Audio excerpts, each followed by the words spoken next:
Welcome to another episode of the Vegan Pulse. I am your host, Nancy Arenas. Today, my guest is Josie Humble. She is the co-director and rehabilitator at Vervet Monkey Foundation. She is formerly a veterinary technical advisor, and I'd like to introduce her to you. Stick around. Hi, Josie. How are you? Hi, Nancy. I'm very well, thank you. And thanks for inviting me on Vegan Pulse. I appreciate you being on the show. I try to get people from all over the world with their stories so that everyone out there can get a chance to meet as many people as possible to show how they became vegan. So, Josie, how did you come to veganism? I've actually been raised vegetarian all my life. So my parents are vegetarian and they raised me the same. So I've always kind of been taught about compassion to animals. You know, if there's been a lamb in the field, I was associated with something you love and care for, as opposed to eating. So I'm very lucky in that respect. But going vegan came later on. So it was actually whilst I was at the Vervet Monkey Foundation in South Africa, where I am now, that I watched a documentary, and that's all it took. So I watched Gary Yourofsky, Best Speech You'll Ever Hear, which I'm sure many vegans are familiar with. And that just was a light bulb moment for me. I've had friends who are vegan, but nothing really clicked as to why they were. And I don't think I really ever questioned it too much. So it was after watching a documentary that overnight I didn't see it as food anymore. So, you know, no cheese, milk and eggs.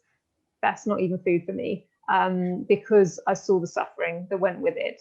And interestingly, I actually did go to agriculture college, but I did the animal management side of it. So we did get involved with some procedures, which I wasn't happy about, but I didn't really see the true side, because you're taught to have those blinkers on nice and firm. And I didn't see the true side until I actually watched a documentary and then made that switch straight away, overnight. And then it was a few months later that we decided to change the Vervet Monkey Foundation from vegetarian to vegan.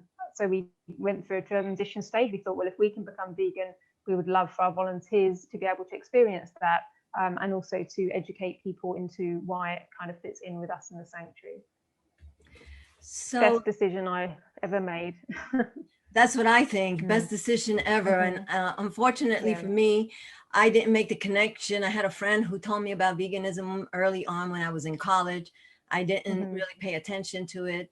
But then 7 years ago, he came to visit, and he kind of explained to me the part about the torture of the animals, which I really never really connected to, and the suffering of the animals. And then right then and there, it was like a smack in the face. And it was like, oh my gosh, I wish I would have did this sooner. And 7 years later, I can tell you, I think it's the best decision I ever made. I wish I would have did it sooner.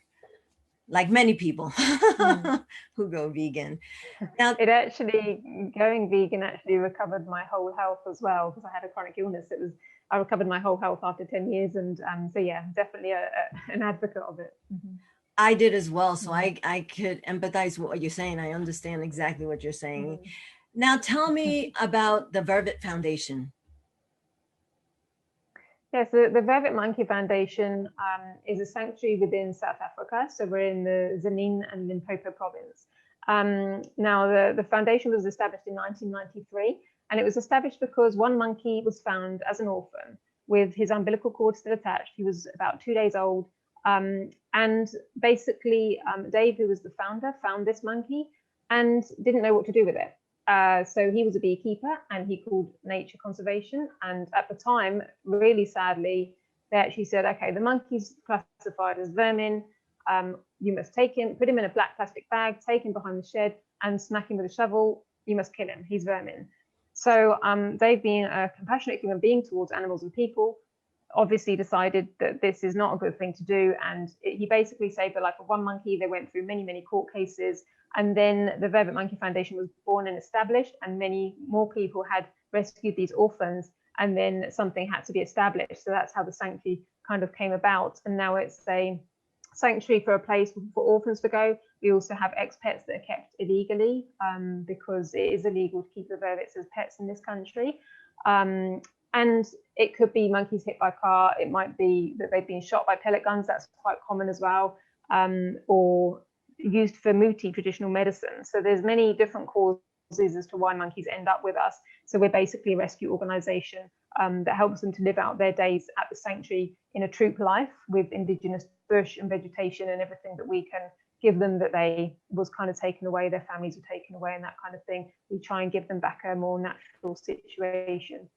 So yeah, that's our work in a nutshell, but it's kind of so much more with the education side and then also the vegan outreach that we try and do in between. So we're really trying to not just look after monkeys, but all animals and nature at the same time, which is why we have education programs and outreach as well, which is important because at the end of the day, we want to stop the orphans from coming into us and not being shot in the first place, so that we don't have to have this sanctuary. We love working here, of course, but the idea is that they don't come in and have that human-wildlife conflict. Yeah. That is great. And so you do vegan outreach and you do education, but you also have volunteer opportunities at the Vervet Monkey Foundation, right? Yes, actually I started as a volunteer in 2005, came out for 1 month as a volunteer, absolutely loved it, still here 15 years later as co-director now, and the volunteers can come to choose from 2 to 4 weeks or longer. We also have internships available where people take on a bigger responsibility in a role such as integration or meds or behavioural observations. So we have a lot of different roles, even to be a baby mum when the orphans first arrive as well. So they can come out. We also have voluntary staff roles as well, where we provide accommodation and meals for longer term positions, say a year, 18 months plus as well, that they can actually really become the core team of the sanctuary and just evolve it and just move it forward as well. So yeah, plenty of opportunities. We definitely need the help to look after these little guys. We had 24 orphans in this year already. It's quite a big job. Wow. And you have, I'll have all contact information for the Vervet Monkey Foundation on our website and things like that. But you also have a Vervet Monkey Foundation USA, as well as you're in Africa, but you just starting a USA kind of connection. Yes, we've started on Facebook, Vervet Monkey USA, and really that's also so that we can have people often ask us to if they want to donate. Then it can be tax deductible. And we're also in association with Pan-African Alliance as well for people to donate. So it's kind of remotely that we have that, but we do have a lot of support networking going on in the USA as well. And we also have a YouTube channel, which a lot of USA followers watch us once a week as well. So we do have those connections, and we have also in Europe and other areas, we have events coordinators so that we can really spread awareness out there about primates. Yeah. Wow.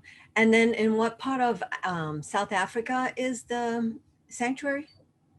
So we're in Zanin, which is Limpopo province. So it's about 1 hour from Kruger National Park.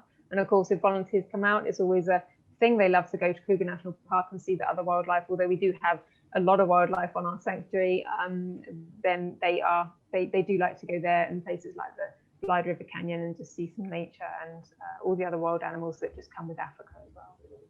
Well, thank you so much for the work that you do, Josie. It's individuals like you who are inspiring because they're trying to make the world better, not only by helping animals who have everything taken away from them, but also trying to educate other individuals about cruelty and how we can coexist and how we can make this a better planet for all. Absolutely. Nancy, if it's okay with you, I just want to also say, because of the vegan connection, we've got a primates cookbook here that has just literally been launched with, we have vegan chefs come out. So it's got all of our different recipes, and there's one of our little guys there. How cute. One of the authors that come. So that is also available. But it's just because we've had so many voluntary vegan chefs come out that have done amazing work here, and it's to acknowledge them, but also to get their recipes out to others as well. And thank you for having me on the show. Oh, you're welcome. So now you said vegan chefs. Now I'm a vegan chef. Can I come out sometime and cook for you all? Absolutely, absolutely. We do offer accommodation and meals for vegan chefs. We love having the difference in variety as well. We've had some absolutely talented, amazing chefs, and we've also had people that aren't chefs but have come through and created amazing vegan meals just because they have a passion for cooking as well. Yes, chefs are welcome, and non-chefs.